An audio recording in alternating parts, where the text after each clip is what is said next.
the word of the Lord through our Reverend Jace Baga. Palakpakan po natin si Lord.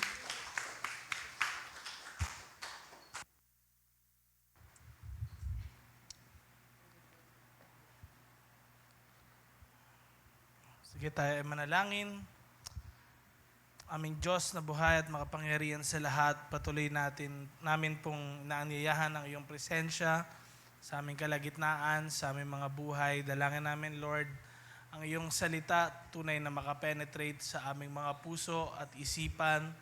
At kung meron ka, Lord, mensahe sa sino man nandito, dalangin ko, Lord, willing kami na matanggap ang mga bagay na yon. And kumausap ka, Lord, ng mga kapatiran namin na ngayon ay nandito at humihiling na marinig din nila ang iyong boses sa mga decisions nila, sa mga gagawin nila.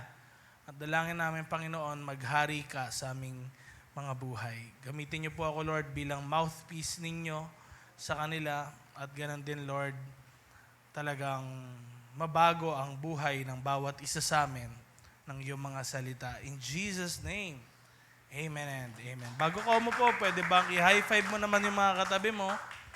Ayan, batiin mo naman sila. At ako po personally, natutuwa na nandito kayong lahat kasi yung ginagawa pala natin ngayong Tuesday, para siyang nasa Book of Acts.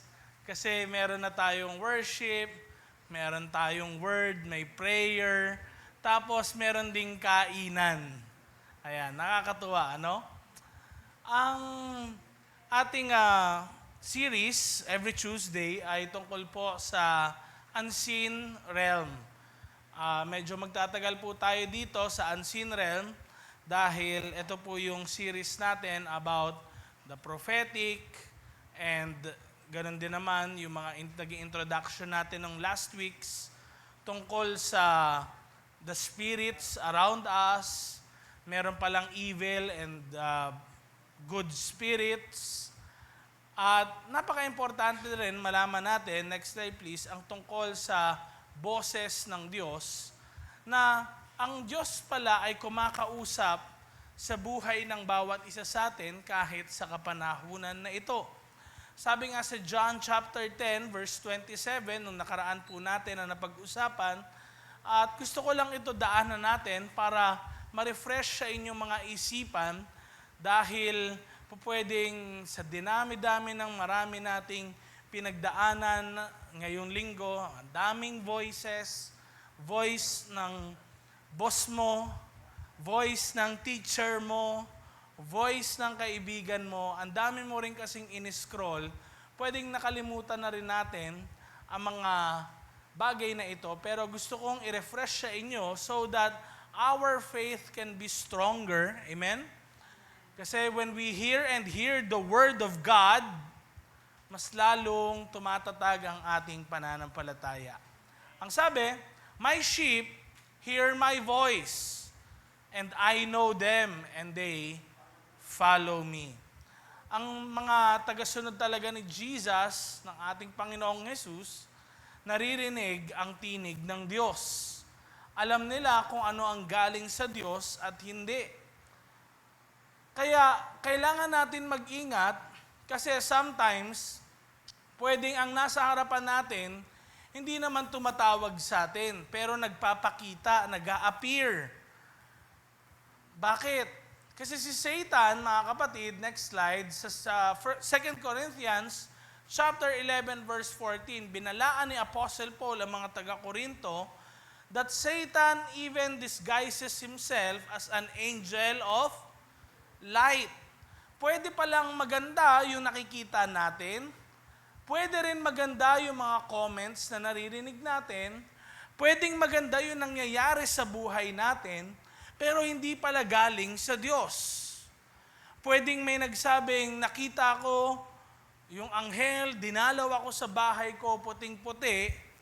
Kaya lang, baka hindi talaga anghel yon. Baka nga si Satanas din talaga yon. Kung kaya, kailangan natin alam kung ano ba ang voice ng ating Panginoon. And God, next slide please, speaks today, pero hindi po pwedeng malalayo ang Diyos, dun sa kung ano yung character niya, ano yung spirit niya, ano yung sinasabi ng word niya. Kaya napaka-importante po sa atin, and hindi nagmamatter dito kung meron ka bang cellphone na binabasa dyan, yung Bible mo, kung meron kang physical Bible, gaano kabigat yung Bible na dala-dala mo. Hindi nagmamatter yun, ano? Ang nagmamatter is kung binabasa mo ba ang Word of God, because ang primary voice ng Panginoon, next slide please, ay ang Scripture. So, tandaan niyo po ito, ang primary voice ng Diyos ay Scripture. Kaya natin tinatawag na ang pinipreach ng pastor ay Word of God kasi galing sa Bible din. Ano? Ngayon, paano kung halimbawa nagtuturo ang pastor or sino man na nagtuturo sa isang tao na taliwas sa Bible? Sino ngayon ang dapat paniwalaan? Kailangan ang Bible pa din. Nakukuha po natin? Kaya dito sa church natin, hindi natin yung parang wag nyo basahin yung Bible nyo kasi pag binasa nyo yan, hindi nyo maiintindihan. Sa totoo lang po, ang Holy Spirit yung mag-guide din sa inyo at magbibigay ng kaliwanagan sa inyong pag-iisip. At kaming mga preacher, hindi kami natatakot na pag binasa nyo ang Bible, magiging iba yung intindi nyo. Kasi bakit? Parehas tayo ng Espiritu. Amen? At kailangan yung i-confirm din, pag binasa ninyo ang Bible, kung totoo ba talaga yung sinasabi namin o hindi. Tingnan nyo ang sabi ni Paul kay Timothy, 2 Timothy 3, verse 16 to 17. Sabay-sabay natin basahin. All Scripture is God-breathed and is useful for teaching, rebuking, correcting, and training in righteousness. Doon muna tayo. Muli tingnan nyo, training in righteousness. Hindi ibig sabihin na kapag binasa mo na yung Bible, righteous ka na kaagad. Training, ibig sabihin nun, may time na sa una hindi mo kaya. Pero later on, magagawa mo ng mapagtagumpayan. Amen? So that, anong sabi ngayon? The servant of God may be thoroughly equipped for every good work. Kaya lahat ng bagay na iniisip natin, konsepto man, kailangan, next slide, mag-submit ito sa Scripture, mga kapatid. Hindi pwedeng, hindi Bible ang standard natin sa mga ideas na pumapasok sa isipan din natin. The Bible, next slide, is the standard. Hindi yung experiences natin. May na-experience po ako, pinalayas ko yung demonyo sa pangalan ni Ferdy Baga. Lumayas nga po talaga. Ano ba sinasabi ng Bible? Magpalaya sa pangalan ni Jesus. Di ba? So, pwedeng totoong-totoo yung experience mo para sa iyo. Pero how about the Bible? Kaya sinasabi ko nga sa inyo, di ba? Pwedeng totoong-totoo yung experience mo rin. Mahal na mahal mo yung isang tao. Kaya lang, kasal na siya. Hindi pwedeng, teka, santabi muna yung Bible. Kasi pwedeng totoo yung na-experience mo, pero ang truth na hindi talaga nagbabago at standard dapat natin ay ang Bible. Amen? Hindi po yung mga napapanood nyo sa YouTube na mga prophets, mga influencers, na sinasabing normal na lang to ngayon, pwede nyong gawin, live-in, okay na. At ano pa, hindi rin yung dreams natin. Napanaginipan ko po kasi si ganito, si ganyan. Ganito nangyari sa kanila. Kaya parang yun na kagad yung susundin natin. Hindi po.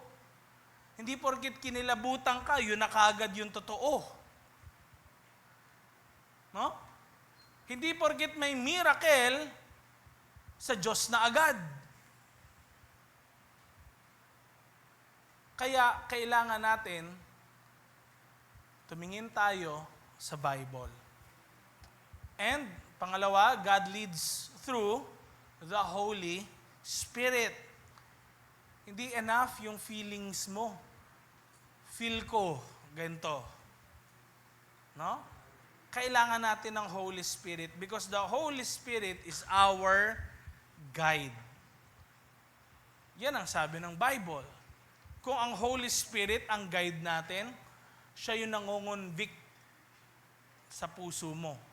Siya yung naglalagay na dapat di mo ginawa yan. Mag-sorry ka. Mali yung ginawa mo. Siya yung nagpapaalala. Uy, nakalimutan mo to gawin. Nakalimutan mo to sabihin. Dapat ito yung gagawin mo. Siya yung nagpapaliwanag sa ating isipan. Dati, iba yung mindset mo. Ngayon, pagkabasa mo ng Word of God, o kaya pwedeng may tao ka naging kausap about God's Word, about sa decision mo, biglang lumiwanag yung isipan mo.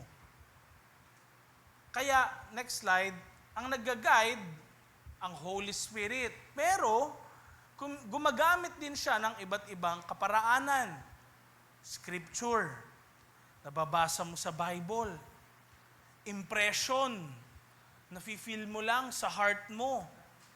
Burden, biglang bumibigat yung puso mo.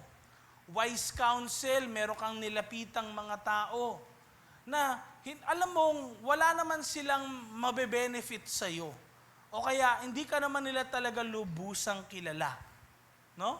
Yun yung mahalaga ng mga lapitan natin. Pag sinabing wise counsel, hindi po yan number 1 best friend mo. Okay?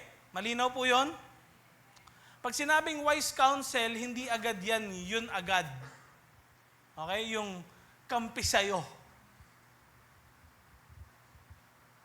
Dreams, pwedeng gamitin din ni Lord. Prophetic words. O kaya ganito naman, wala ka namang napapanaginipan, wala ka namang nare-receive na prophetic word, pero alam mo, kahit tahimik, confirmed yung sinabi na yun sa'yo ni Lord. At nangyari nga. Kaya, may mga iba, sabi nila, tinatanong nila, paano mo nalaman na si ganito pala yung mapapangasawa mo? Sabi nung isa, ay ako sa dream, na panaginipan ko na kasi. Meron namang isa, may prophetic word kasing nasabi sa akin, ganito daw trabaho niya, ganito daw yung buhay niya, background, wala namang pangalan, pero ganun, Tapos yun nga talaga. Pwedeng may ganun. Yung iba parang, iba talaga yung sa feeling ko, sa heart ko. May iba naman na, wala. Walang mga ganon, basta alam mo lang na yun talaga yung will ni Lord. Kaya iba-iba ang pagkilos ng Panginoon kada tao. Okay? So let me remind you mga kapatid, hindi ito yung kapag nangyari kay Joseph, ganun na sa'yo.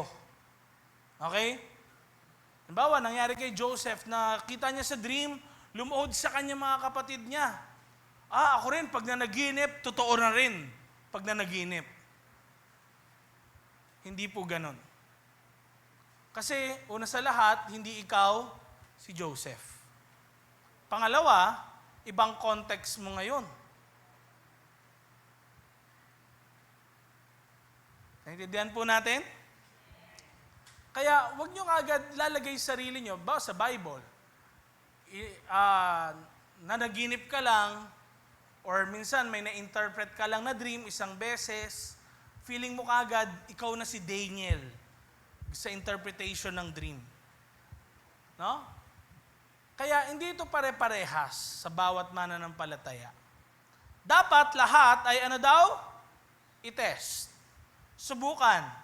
At ito yung emphasis ko sa inyo, kasi napakakailangan nito sa mga susunod natin pag-uusapan ngayon. May 4 na questions kung paano daw natin ito masusubukan or matitest? Ano yung unang question? Does it agree with Scripture? Pangalawa, does it point me toward Christ?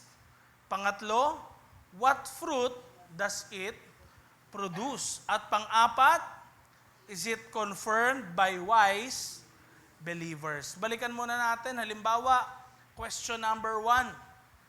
Okay? Does it agree with Scripture? Let's say, halimbawa, agree ba talaga si Lord na bibilin na namin itong bahay na ito? Halimbawa, nandoon sa BGC yun. 40 million, yun na yung bibiling ko. May pera kang ganong kalaki. Nasa Bible ba yun? Nabibili ako ng bahay? Wala, syempre. Di ba? Pero is it good na bumili ka ba ng bahay? Yes. Amen? Kasi kailangan may masisulungan ng pamilya mo. May matitirahan ka rin. Second question, does it point me toward Christ? Yun na ngayon yung usapan. Ang ganda nga ng number 1. Nag-a-agree naman yung Scripture. Kailangan may masilungan yung pamilya mo. May ma-provide ka sa family mo. Pero bakit kaya, nung nagkaroon ka ng bagong bahay, hindi ka na makadalo ng church? Ang reason mo na ngayon, wala kasing may iwan sa bahay. Samantalang nung butas-butas yung yero nyo sa lumang bahay nyo, okay lang iwanan. Pero nung bago na yung bahay mo, ayaw mo nang iwanan. Magdadala ba sa'yo lalo yun kay Lord o maglalayo sa'yo? Nakukuha niyo po ba ako doon? And third, what fruit, next slide please, does it produce? Pag sinabi pong fruit, tumutukoy yan sa kung merong mga tao na lalapit sa isang puno, tapos wala silang prutas na nakita, ibig sabihin, hindi nakatulong sa kanila. Hindi naka-refresh sa kanila, hindi nakapagpatanggal ng gutom, hindi nakapagbigay ngiti sa kanila, yung bagay na yun. So, example natin. Dahil nga bumili ka ng bahay na yon, what fruit does it produce? Di ka na ba makausap ng mga ibang membro ng pamilya mo? Dati, nagsisiji kayo sa lumang bahay nyo, ngayon hindi na. Dati, nagpapatulog ka, ngayon hindi na. What fruit does it produce? Naintindihan niyo po ba ako doon? Kaya, nabibless ba yung ibang tao sa kung anong naging decision mo? Naintindihan niyo po ba ako? Or, wala sila nakukuhang blessing or hindi naman sila na-bless. Fourth question, na-confirm ba ito ng mga wise believers? May tinanong ka sa church ba na, ano ba, kukunin na ba namin tong bahay na ito? Ganito siya nagkakahalaga. Kasi po pwede rin, check ka sa number 1, 2, 3, number 4, hindi. Ngayon, walang sino makakapagsabi na, ay mali yung ginawa mo. Actually, it's between you and God. Ngayon, next slide. Paano natin malalaman yung exact will ni Lord? Katulad ng sinabi ko po na nakaraan, may 4 na will talaga tayo na dapat pag-uusapan, pero yung unang 2, dahil sovereign will yan, wala naman tayo talagang magagawa sa sovereign will ni God. Kung gusto niya, no? Kung talagang yun yung mangyayari, may end of the world, yun yung mangyayari. Nakalagay sa Bible, di ba, dadami daw yung earthquake. Kahit anong prayer mo na tumigil, Lord, yung dami ng earthquake, hindi mangyayari yun. Nakukuha niyo po ba ako? Okay? So, Hindi ka pwedeng mag-pray against God's will. Kasi nga, sovereign will niya na yun eh. Yun talaga yung mangyayari. Okay? Redemptive will, gusto niya talaga maligtas lahat. And kaya nga niya rin sinacrifice ang kanyang buhay. Ngayon, alam na natin yun, yung unang dalawa na to. Ang kailangan natin pag-usapan yung revealed will ng Panginoon at hidden will ng Diyos na ito. Dito pa rin tayo sa Voice of God. Under pa rin po ito, no, itong topic na ito. Imagine niyo na lang po na hindi naputol yung nakaraan, continuous pa rin siya ngayon. Okay? So, ano ang gusto nyong mauna? Good news or bad news? So yung iba, magsasabi, bad news. Kasi para yung ending, masarap. Di ba? Maganda. Para bang ganon, ano? Kumbaga, kung sa kakain ka ng chicken McDo, huhuli mo yung balat. No? Sa Deuteronomy chapter 29, verse 29, kailangan may basis tayo sa mga gagawin din natin personally. Tingnan niyo ang sabi, the secret things belong to the Lord our God. Ang mga sikretong bagay daw ay kanino? Na kanino? Si Lord. Pag sinabing belong, ano yon? Nasa Kanya. Siya yung may hawak. Nasa sa Kanya kung gusto niyang pakita, pero nasa sa Kanya yon. Siya may hawak. It belongs to Him. Ibig sabihin, yung mga sikretong bagay, hindi sa'yo. Hindi mo alam. Naintindihan po natin? But, anong sabi ngayon? Sabay-sabay natin basahin, the things revealed belong to us and to our children forever, that we may follow all the words of this law. Dito muna, base sa binasa natin, unahin natin yung secret things. Or tinatawag natin siyang God's hidden will. God's hidden will po, next slide please, are God's plans that He has chosen not to reveal beforehand. Ulit ko po, ito yung mga plano ng Diyos na pinili niyang hindi ipaalam. At ito yung mga bagay din, kaya nga sinabing hidden, na ang Diyos lang yung may alam bago mangyari. Hindi niya sa'yo ipapaalam, pero darating yung time na malalaman mo kapag nangyari na. Okay? So ngayon, tinatanong nga natin, Lord, ano po ba yung specific ano na to, na ganyan? Ano yung dapat kong gawin, career-wise, mapapangasawa, yung gagawin ko sa buhay ko, next step sa gagawin ko sa buhay ko. Tandaan niyo po, baka yung inihingi kasi natin kay God, under siya ng God's hidden will. Kaya, kahit anong tanong natin kay Lord, hindi yun nire-reveal. Okay? Minsan, akala natin ni-reveal. Kasi may tinanong tayo sa friend natin, sa circle ng friends natin, tinanong sa parents. Akala natin, yung sagot nila, ni-reveal na ni God. Pero baka hindi pa. Kasi, many things na nangyayari sa buhay ng isang tao, mako-confirm lang kapag nangyari na. So, examples ng hidden will ng Panginoon, tomorrow, kinabukasan, kung ano mangyayari. Tatamaan ba tayo ng bulalakaw? Babagyo ba bigla? May, anong mangyayari? Magkakaroon ba ng earthquake? Di natin alam. Masisisante ka ba sa trabaho? Madadapa ka ba sa work? Tapos matatapunan mo yung ng kape, yung damit ng ka-office mate mo. Hindi ko alam kung anong pwedeng mangyari. Walang nakakaalam. And yan yung sinasabi sa Matthew chapter 6. 'Di ba? Alam niyo yung Matthew 6:33.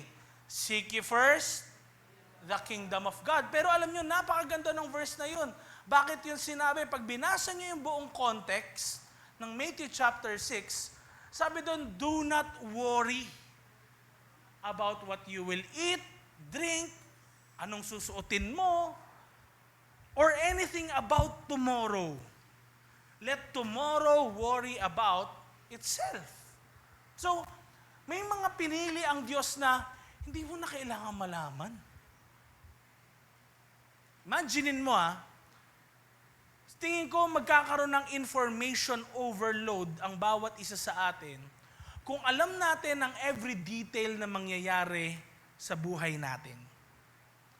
Alam niyo po ba na totoo po talaga, nung unang panahon, wala talagang word para sa stress, anxiety, depression, at bihira yung mga taong nakakaranas din talaga nun.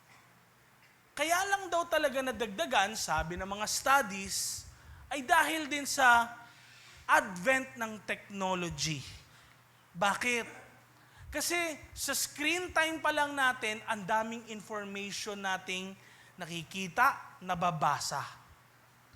Yung mga nakikita natin at nababasa, hindi daw talaga kaya ng brain natin maiprocess.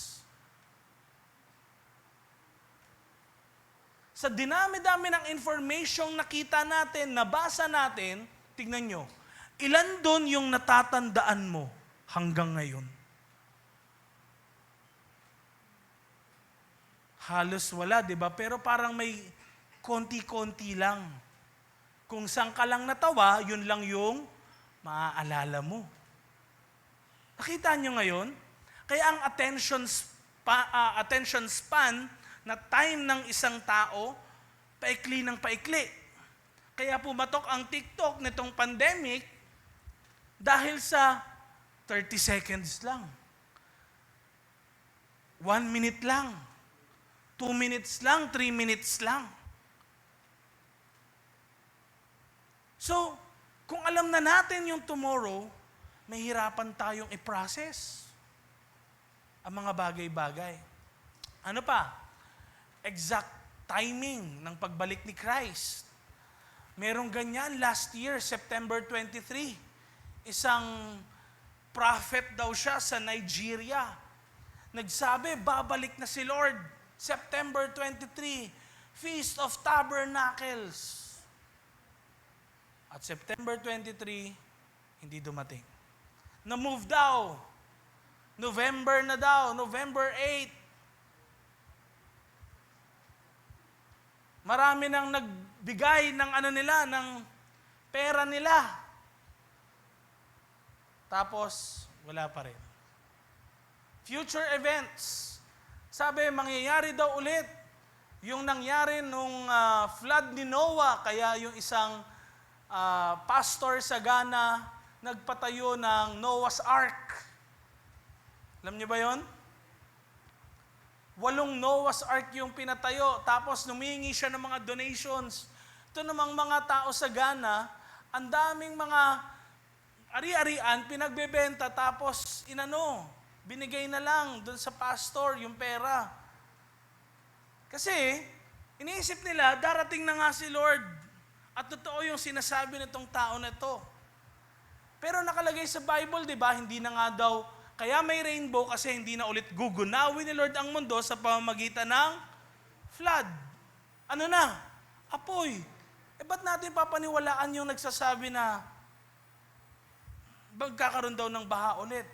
Kaya tuloy na televise yun. Alam nyo ba yun? Pagdating ng December 14, yung pastor na yun ngayon, may Mercedes-Benz na. Nakita nyo? Tapos tinanong siya, bakit may Mercedes-Benz ka? Akala ko ba Hindi, na-move daw yung flood. Kasi kailangan marami pa daw mga taong maligtas. At ngayon, kaya daw siya meron noon para ma-spread ng mabilis ang gospel. Wow! Biruin nyo, yan kaya yung pinag-usapan ng mga apostles nung ang dami, 3,000, di ba? Biruin mo lahat yun, nag-o-offering, nagbibigay. Ba't kaya yung mga early church sa Acts chapter 6, hindi na lang nila pinag-usapan yung bibili na karwahe para mabilis na ma-spread yung gospel. Kung yun talaga yung priority. Di ba? So doon yung makikita ngayon kapag hindi alam ng isang tao ang scripture, pwedeng madaya. Kaya ito yung sinasabi namin sa inyo lagi, read your Bible. Pray every day. Noon may sinasabi sa akin si mama noon, bata pa lang ako. Tapos may cassette kami sa bahay, anak, read your Bible, pray every day, pray every day. Bata pa lang ako. Pero kaya yun sinasabi kasi important yun sa buhay ng isang Christian. And baka merong mga tanong sa atin, ba't nga ba kinuha na ni Lord yung mahal ko sa buhay? Bakit yung isang tao tinanggal na sa akin ni Lord? Ba't kaya nangyari sa akin to? Pwedeng may nangyari aksidente sa akin, ba't hindi na lang sa iba? Ba't sa magkakapatid, ako yung ganito? Pwede yan yung mga iniisip din natin, di ba? And hinahanap natin yung tanong, yung questions, yung answer sa mga questions na yan. Bakit nangyayari yung tragedies? Pero di natin nare-realize, isa yan sa mga hidden will ni God. Na hindi natin lubos maisip nga, ba't nga kaya ito yung niloob ni Lord? Ba't kaya ito yung nangyari? And honestly, hindi ko rin alam kung bakit nga ba nangyayari sa atin yung mga bagay na ito. Pero it is part of God's hidden will. Sino mapapangasawa mo? Sa totoo lang, hindi nyo makikita yun sa Bible. Na ito yung niya, pag after 5 words, lalabas yung tawag doon, yung apelyido, yung ganyan, pangalan. Wala kang makikitang De La Cruz doon eh. Cruz lang. Paano yun? Hindi nga makikita doon yun. But it is part of God's hidden will. Next. Ano pa? Kung kailan din mamamatay ang isang tao. It is part of God's hidden will. Ano pa? Mga hindi rin natin nakikitang detalye ng pag-intervene. Yun bang dapat mangyayari na sa'yo, mamamatay ka na mabubundol ka na sana, pero si Lord, in-extend niya yung buhay mo. O kaya talaga nag-miracle si God ng time na yon. Na hindi lang natin alam, everyday ng buhay natin, pwedeng dapat talaga may tragedy ng mangyayari, pero hindi nangyari. Marirealize na lang natin, biglang nabalita, biglang makikita mo, katulad ng kay Tita Ana, di ba? 2 weeks ago, naalala niyo yon? Testimony niya is that, doon pala sa malapit sa pinagpaparkingan niya sa Blumentritt, doon pala unang nasaksak yung bata na 13 anyos. Tapos tumakbo, doon na lang namatay. Then, na-extend yung yung oras natin sa service doon, 9:40 na tayo natapos. Di ko rin alam kung bakit. Sabi ko, ang ikli naman nung sermon ko na yun, pero humaba tayo. Yun pala, may providence pala si God. Nalaman na lang natin nung tapos na. Intindihan nyo? And sometimes, ganun tayo, takot tayo sa kung ano mangyayari, pero di natin alam, si God din pala kumikilos behind the scenes ng buhay natin. And it is part of God's hidden will. Isaiah chapter 55, verse 8 to 9, tignan nyo ang sabi, "For my thoughts are not your thoughts." Yung kaisipan mo, hindi ko kaisipan. "Neither are your ways my ways." So, kung minsan iniisip mo, ito yung solusyon sa problema ko, isang ganito lang, tapos na, Lord. Tandaan mo, sabi ni Lord, "My thoughts are not your thoughts. My ways are not your ways. Biruin nyo, tayo ang gusto natin yung kapag magpe-pray sa may sakit, kung bulag, "Oh Lord, we call upon the power of the Lord in Jesus' name." Tapos pagkapatong mo ng kamay, biglang nang isa ay tapos, gumaling na. Yun yung gusto natin, di ba? Parang grand.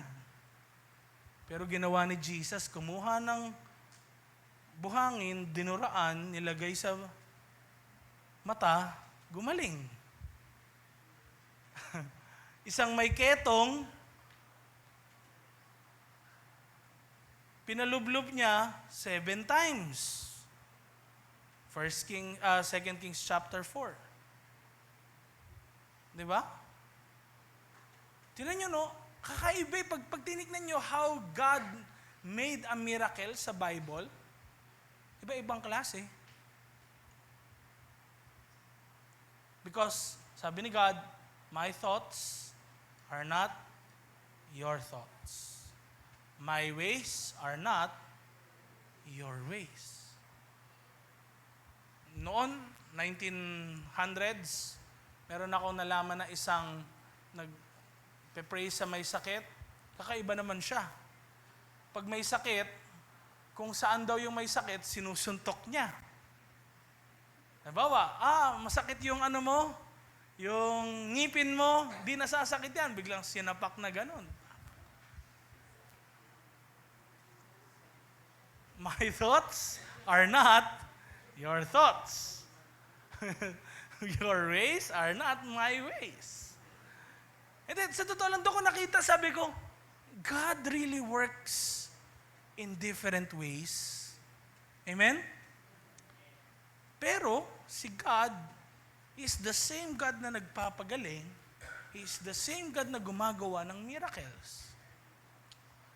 And anong sabi? As the heavens are higher than the earth, so are my ways higher than your ways, and my thoughts than your thoughts. So, may mga napapanood ako, sabi nila, kung ako kaya, si God. Sabi nilang ganon. Kung ako kaya, si God. Anong iimbentohin ko? Mag-iimbenta ko ng air, oxygen, yung mga ganyan natin, no, na malalaman nating chemicals. Sa atin, nasa isipan lang natin mga ganon kasi naaral na natin siya, nadidiscover natin siya, iba't ibang klaseng chemicals, dun sa table, di ba? Nung tayo ay, anong subject yun? Chemistry, no? Meron tayong mga ganon, tapos physics, ganyan. When you really realize, hindi siya inimbento, guys. Na-discover lang siya. Kung na-discover siya, then nandoon na siya existing beforehand. Di ba? Imagine mo, naisip din ni God lahat yun. Kaya, my thoughts are not your thoughts. My ways are not your ways. And kailangan nyo malaman ito, hidden does not mean unknowable forever. Pag sinabing natatago, hindi ibig sabihin ito, hindi nyo malalaman habang buhay. Hanggang sa kaduluduluhan ng panahon, wala na. Hindi. Because God will reveal it in His timing. Katulad ng sinabi ko sa inyo, pwedeng malalaman na lang natin bukas kung ano mangyayari bukas. Pag nangyari na. Naintindihan nyo yun? So, kung dumating si Christ, malalaman na natin pag dumating na talaga siya. Malalaman na lang natin. Pero hindi habang buhay, di natin alam. Tayo lang kaya dito sa mundong ito, sa earth na ito? Honestly, hindi ko alam. Pero malalaman na lang natin in the future. Pwedeng in the next life. May alien ba talaga? Pwedeng malalaman na lang natin. Pero ito tandaan nyo, God unfolds His plan one step at a time.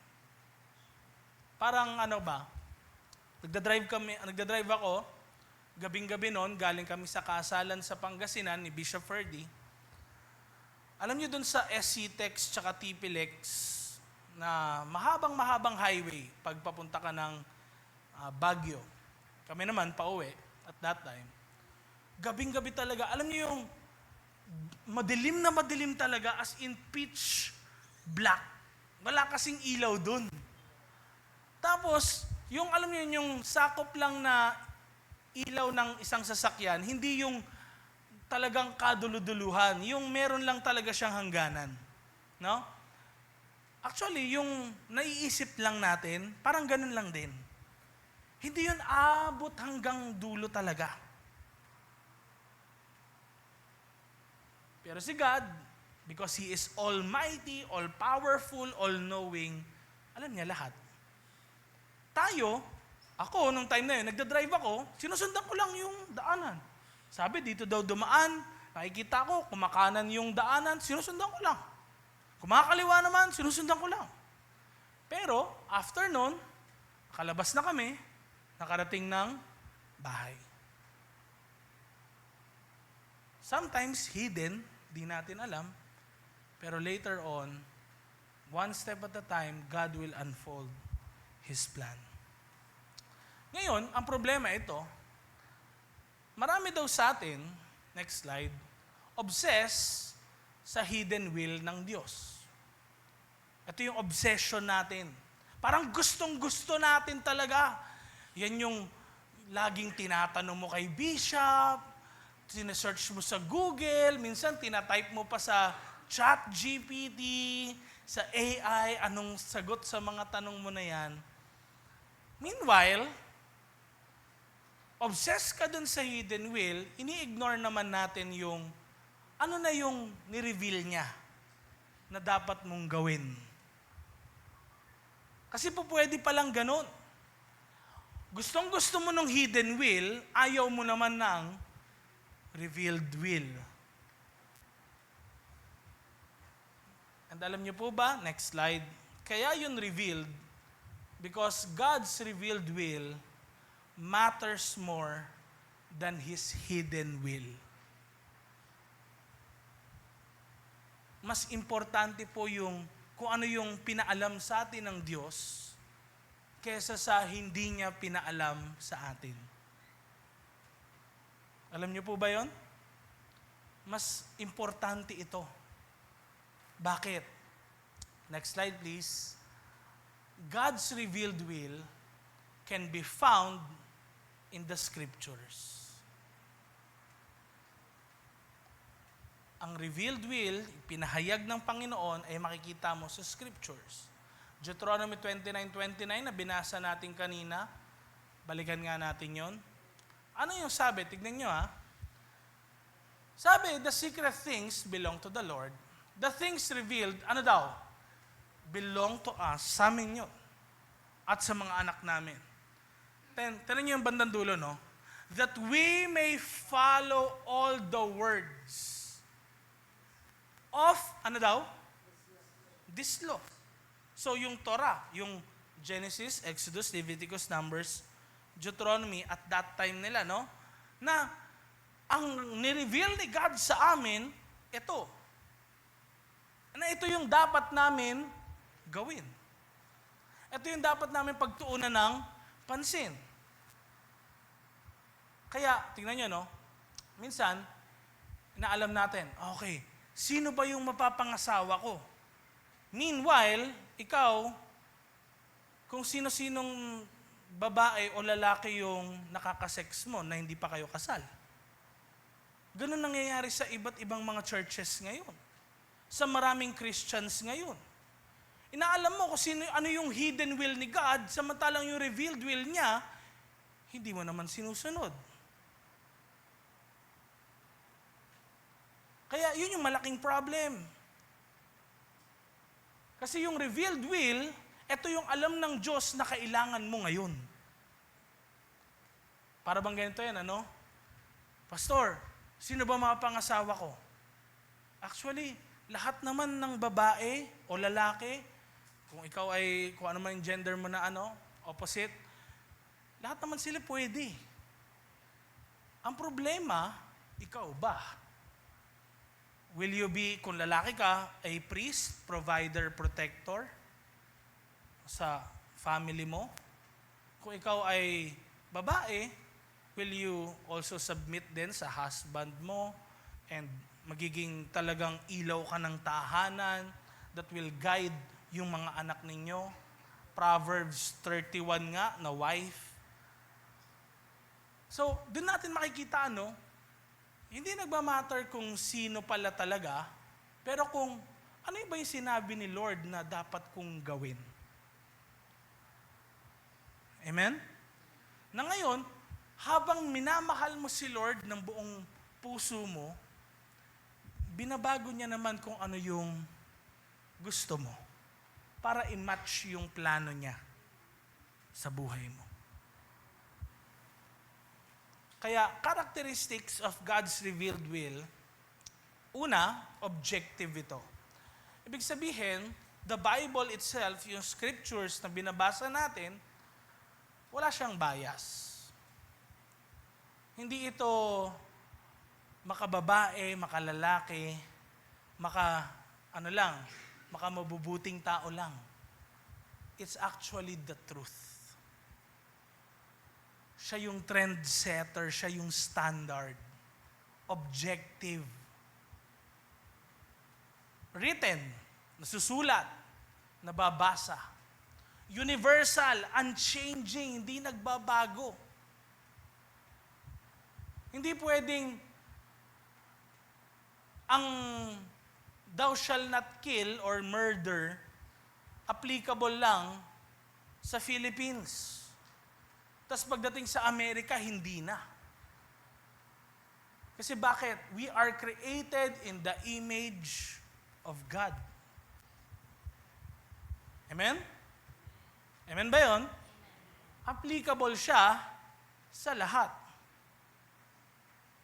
Nakuha niyo po ba ako doon? Hindi pwede yung sinabing honor your father and your mother sa West lang, sa Philippines hindi. Hindi pwedeng huwag ka gumawa ng mga idols sa kanila lang, sa atin hindi. Kailangan universal siya. Applicable sa lahat. Nakuha niyo po ba ako? Kasi, what is moral is actually kung ano yung created, kung ano yung sinet na standard ng Creator. Kung ano yung dapat natin gawin, ano yung tama, ano yung mali. Hindi yung created beings yung nagsiset nun. Creator lang. Naintindihan niyo po ba ako nun? Wala ngayon magiging moral or morality, standard nun, kung walang higher being than us. Nakuha niyo po ba ako doon? Kasi kung anong tama sa'yo, pwedeng iba sa akin. Kung anong mali sa'yo, tama sa akin. So ngayon, sinong tama sa atin? Wala. Kung ganun. Pero kailangan meron para magkaroon ng kaayusan sa society. Intindihan niyo po ako? Para magkaroon ng standard sa lahat, gumanda ang ating pamumuhay. Nakuha niyo po ako doon? So, kailangan universal siya. Ano pa? Unchanging.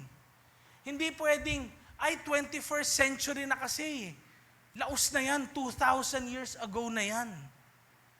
Hindi pwedeng nagbabago. Intindihan niyo po ba ako doon? Na yung paggalang sa magulang, 2,000 years ago lang. Tas ngayon, hindi mo nagagawin. Na yung pagnanakaw, noon lang, ngayon okay na. Intindihan niyo po ba ako doon? Hindi pwedeng gano'n. Kailangan di siya nagbabago. And it is always moral. Laging tama. Yan yung revealed will ng Diyos. The scriptures, primarily, na binabasa natin. Kaya, kung tinatanong mo sa akin, Pastor, parang di ko naman naintindihan. Kasi, aalamin ko nga kung anong career ba yung dapat kong tahakin, magre-resign na ba ako ngayon or mag-a-apply sa iba. Sa totoo lang, ito hindi nagmamatter kung anong career yung puntahan mo eh. Ang tanong, magiging mabuti ka bang empleyado? Una sa lahat, God-fearing ba talaga na empleyado? Hindi ka ba magnanakaw dun sa work mo? Hindi ka ba magiging pasimuno ng kaguluhan? Sa work mo ba, mabibless ang maraming tao through you? Makakakilala ba sa Panginoon yung mga workmates mo? Magiging good example ka ba sa kanila? Mapoprovide mo ba yung needs din ng parents mo or ng family mo? Kaya kung makikita nyo, no, sometimes hindi talaga yung specific yung important, pero kung ano yung ginagawa natin dun sa situation na yun. Kaya, niisip natin, sino Lord yung mapapangasawa ko na yun? Specific na tao, bigay niyo sa akin. Ang tanong, ikaw ba yung magiging faithful sa Kanya? Mapoprovide mo ba talaga yung pangailangan nyo? Nakuha niyo po ako doon? Nakuha niyo po ako doon? So, next slide.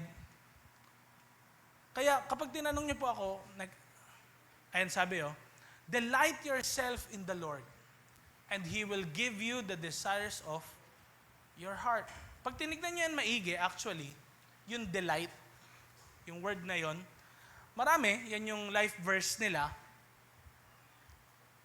Psalms 37 verse 4, pero baka di natin naintindihan. Pag sinabing delight, spend time.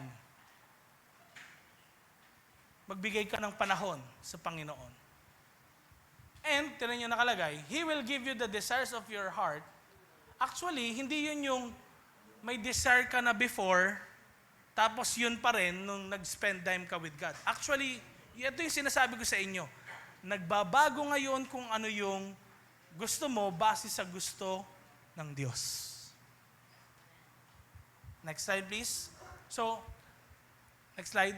Paano ko naman malalaman yung exact will ni God? Ang answer natin dyan is this. Pakita natin, nabasa mo na sa scriptures yung dapat mong gawin. Later, actually, marirealize mo na lang na nilid ka ni Lord sa lahat ng naranasan at ginawa mo.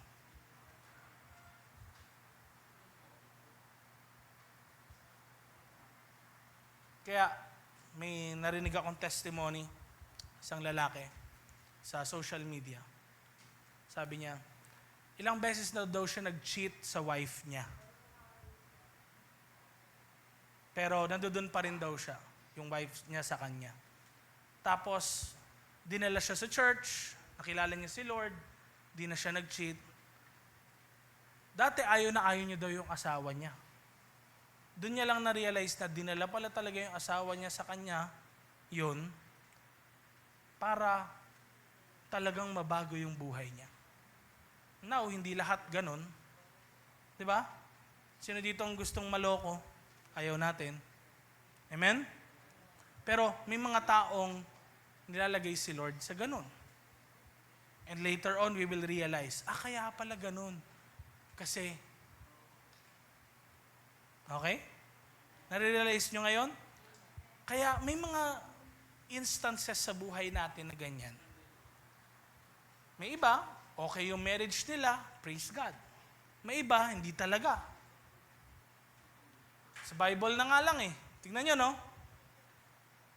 Sabi ni Lord sa isang prophet kay Hosea, promiscuous woman, yung sabi ni Lord kay Hosea na pangasawahan niya, si Gomer. Hindi po ibig sabihin na sinabi kay Hosea, sinabi na rin sa'yo. Nakuha niyo po yon? Kundi, sometimes si God, may mga reason siya sa atin Ang sabi niya dun sa Book of Hosea, para ma-feel mo kung ano yung pag-ibig ko sa bansang Israel as a prophet. Pero kung halimbawa pastor ka, tapos kumuha ka ng promiscuous woman, Tingnan mo yung magiging fruit. Katulad nga, balik tayo ulit sa 4 questions. Tandaan niyo yan? O pwedeng, biblical. Okay. Kay Hosea nga. Same, di ba? Number 1. Number 2, problema, does it point me toward Christ?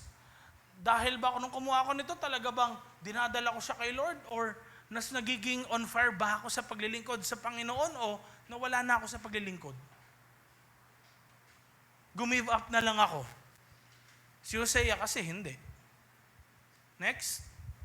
Third, what fruit does it produce?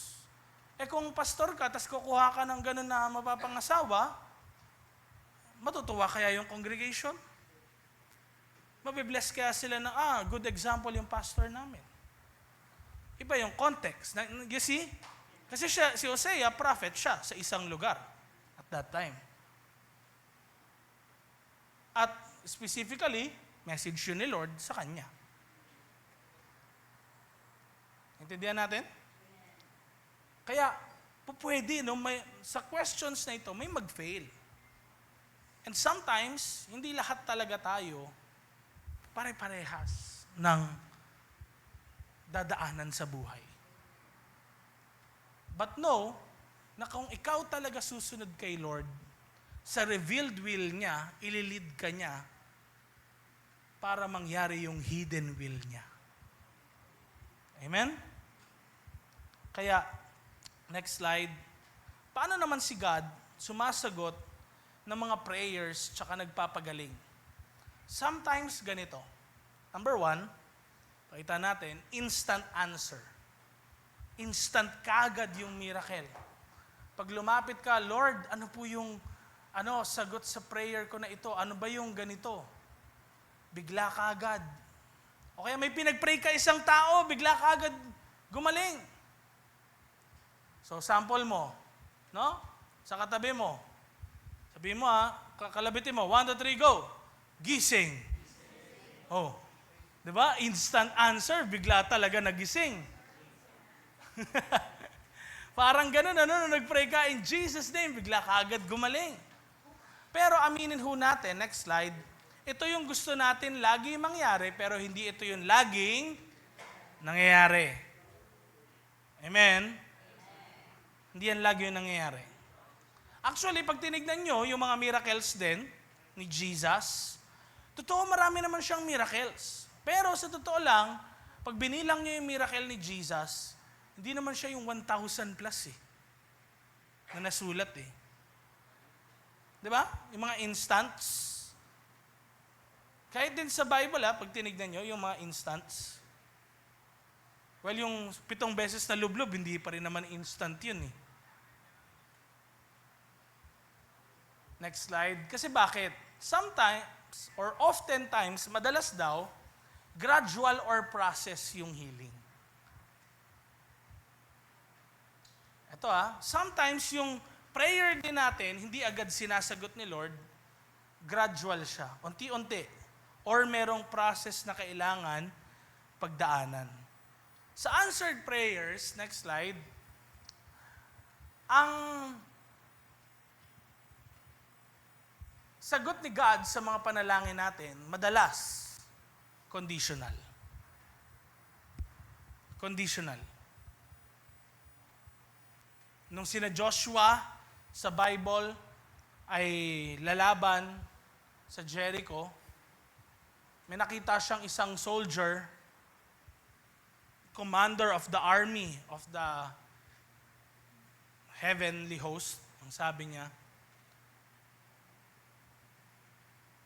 tinanong ni Joshua, sabi, kayo po ba para sa amin o para sa kanila? Anong sabi nung heavenly host? Hindi. So lumuhod si Joshua. Sometimes conditional. Bago ko sagutin yan, kailangan meron kang gawin. Pwedeng kailangan magsuko ka ng buhay mo kay Lord. Meron kang tanggalin sa ginagawa mo araw-araw. May itigil kang sin. Yun Intindihan niyo po ako? So, sometimes din iniintay tayo ni God ma-develop. Baka hindi mo pa time. So, naka-receive ka, halimbawa, word ni Lord, magiging CEO ka or millionaire, billionaire. Praise God. Diba? Gusto mo, yes, yes. Kaya lang, pwedeng plano talaga ni Lord, nag-iintay ka pa niya, ma-develop. Pagbabudget na nga lang, hirap na hirap ka. Di ka makabayad ng utang mo, di ka rin nagta-tithes. Di ka nagsusupport sa iba. Pagbayaran na, tinatakbuhan mo. Paano ka ba-bless ni Lord? Tapos kung magle-learn ka ng bagong skill, ayaw mo. Gusto mo lagi easy na money. Kaya kung titignan natin, sometimes meron talagang plan si God, pero hinihintay kanyang ma-develop. Or may hinihintay siyang gawin mo muna. Intindihan niyo po ba ako doon? Bago niya sagutin yung prayer mo. At, next slide, kapag healing or miracles naman, sometimes ito, kahit anong prayer, minsan, di-discourage na yung nagpe-pray. Hindi gumagaling yung pinagpe-pray niya. Sometimes may kailangan gawin. Kailangan tumalon. Kailangan tumayo. May ganon. Conditional. Intindihan niyo po ba ako doon? Kailangan may process. Kaya pag tinignan niyo rin sa mga miracles ni Jesus, get up. Kailangan tumayo muna siya. Intindihan niyo yun? So, kahit din yung bleeding woman, bago gumaling, kailangan mahawakan niya muna. Pero bago niya mahawakan, yun yung process, mga kapatid. Meron nga, one day, okay, galing na kagad. Pero sometimes ito, nung kausap ni Paul si Timothy, may nararanasan si Timothy, na sabi niya, try mo, uminom ka ng alak para mawala yung pain. Kasi at that time, wala namang mga mercury drug na nabibilan. Wala namang medical city, ganyan-ganyan. Walang mga clinic. Oftentimes, ito ngayon, God uses medicines. Ba't nade-develop yun? Ba't si Luke doctor? So, ibig sabihin, hindi lahat nakukuha sa Jesus' name, gumaling ka. Kasi, tinan niyo, minsan ganito, maraming may sakit, pinalapit ni Bishop, lahat pinag-pray, isa lang gumaling. Huwag ma-discourage yung iba ngayon. Bakit? Kasi sometimes yung healing ni Lord, pwede ngang, teka, may hinihintay muna siya, baka hindi ka rin nagsusuko ng buhay mo kay Lord, di mo pa siya tinatanggap sa buhay mo, bukod sa medicine, baka rin, wala ka pang, hindi ka pa nagre-release ng forgiveness din. Sometimes ganun, may hinihintay si God na gawin mo. Or sometimes, ito nga, pwede ka namang, wala ka namang nakakasamaan ng loob. Pero sometimes si God, dinadaan ka niya sa therapy, operation, doctors, at iba pang mga professions. So paano ko po malalaman, Pastor, kung alin dyan? Examine nga yourself. Examine yourself. Ano ba? Meron ka bang sin against God? Meron ka bang mga sinasabi ng scripture na di mo dapat gawin, tapos ginagawa mo pa rin? Kamusta yung personal relationship mo with God? Kung check ka doon, teka, tignan mo ngayon yung kung may kailangan ka bang gawin sa iyong buhay para gumaling. Need mo bang mag-exercise nung time na yon? Need bang mag-diet ka ng food mo? Ayusin mo yung food mo kasi puro ka pwedeng prutas lang, di ka nagmi-meat. Oo nga, pero prutas marami ring sugar. So may ganun, pwede kasing hindi natin alam yung nangyayari rin sa atin. Kaya test. Sabi mo sa katabi mo, test. Next slide. And last but not the least is coming glory. Marami po nadi-discourage kasi hindi sila pinagaling instantly. Then nung namatay sila sa sakit. Cancer, diabetes, heart attack, etc. But there is this thing called coming glory. Dito na lang si God magtatanggal ng lahat ng mga sakit at karamdaman, hindi mo na mararanasan yung pain. Pwedeng hindi mo maranasan yung answer ngayong buhay ka dito sa lupa, pero pwedeng pagkamatay mo, doon na lang. Katulad ni Moses sa Bible. Sabi sa kanya ng Lord, dadalhin ko kayo sa land flowing with milk and honey, sa promised land. At yun lagi yung pinapromise ni Moses sa mga Israelites. Pero sa Book of Deuteronomy, namatay siya bago makapasok ng promised land. Pero nung si Jesus ay kasama nung 3 niyang disciples, nag-transfigure sa bundok kasama si Elijah tsaka si Moses. Spiritually, pag tinignan natin, ngayon, nakatungtong sa promised land si Moses. So there are ways na si God nagfulfill ng promise. Pwedeng yung healing niya hindi sa lifetime mo. Pwedeng sa next life na bibigay niya sa iyo. Kaya tingnan niyo ang sabi ng Revelation, ito yung mangyayari kapag nagkaroon na ng bagong langit at lupa. Tandaan niyo po, ang final destination natin hindi naman sa taas. Sa Book of Revelation, ang final destination dito pa rin. Pero yung langit at lupa magme-merge, the spiritual and the physical. Tignan nyo ngayon. And I heard a loud voice from the throne saying, "Look, God's dwelling place is now among the people. And He will dwell with them. They will be His people, and God Himself will be with them and be their God." Next slide, please. Anong sabi? Verse 4, sabay-sabay natin basahin. He will wipe every tear from their eyes. There will be no more death, or mourning, or crying, or pain. For the old order of things has passed away.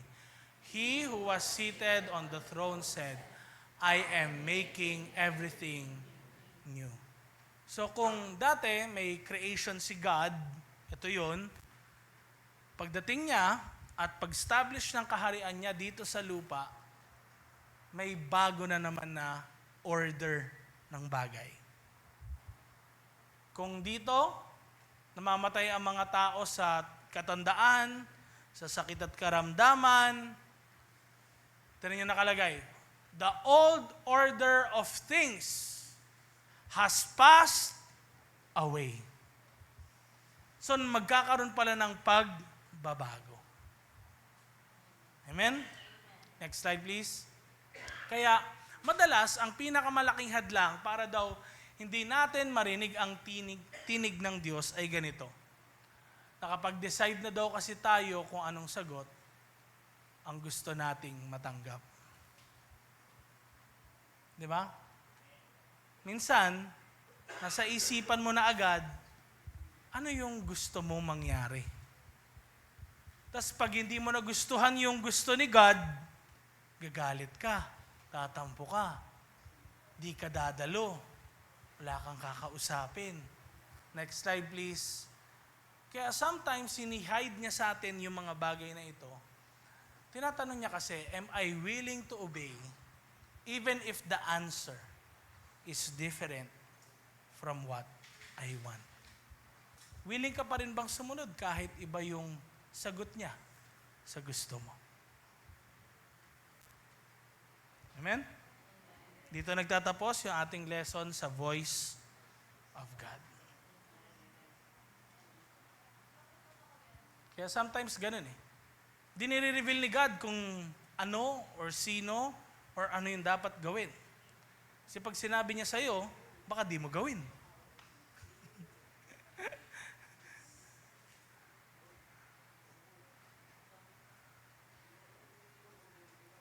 Kaya Jesus never promised His sheep would know every mystery. Many people want revelation, but Jesus wants obedience. Tayo ay manalangin. Lord, we continue to welcome you sa gabing ito. Dalangin namin, Panginoon, kung ano po yung natutunan nila, hindi po manakaw ng kaaway na dyablo. Mangyari nga po nawa, Panginoon, na kapag narinig namin ang tinig ninyo, ito po'y aming sundin. Huwag kami magkaroon ng sarili namin na kagustuhan o yung kagustuhan namin yung masunod, kundi kagustuhan niyo, Lord, yung masunod sa amin.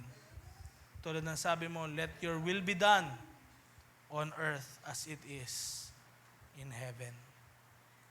Kaya Lord, ilid niyo po sila sa mga tamang decisions nilang gagawin, sa mga dapat nilang gawin sa kanilang family, sa kanilang career, sa kanilang business, sa kanilang pag-aaral, sa kanilang relationship, at sa kanilang pagsiserve sa inyo. Lord, dalangin namin sa lahat ng ito, talagang ang bawat isa sa amin dito, magkaroon ng desire na magbasa ng Bible, dahil ito yung primary na nais mo sa aming mga buhay. In Jesus' name we pray. Lahat tayo magsabi ng Amen and Amen. And meron tayong kainan ngayon, at habang tayo nagkakainan, pwede bang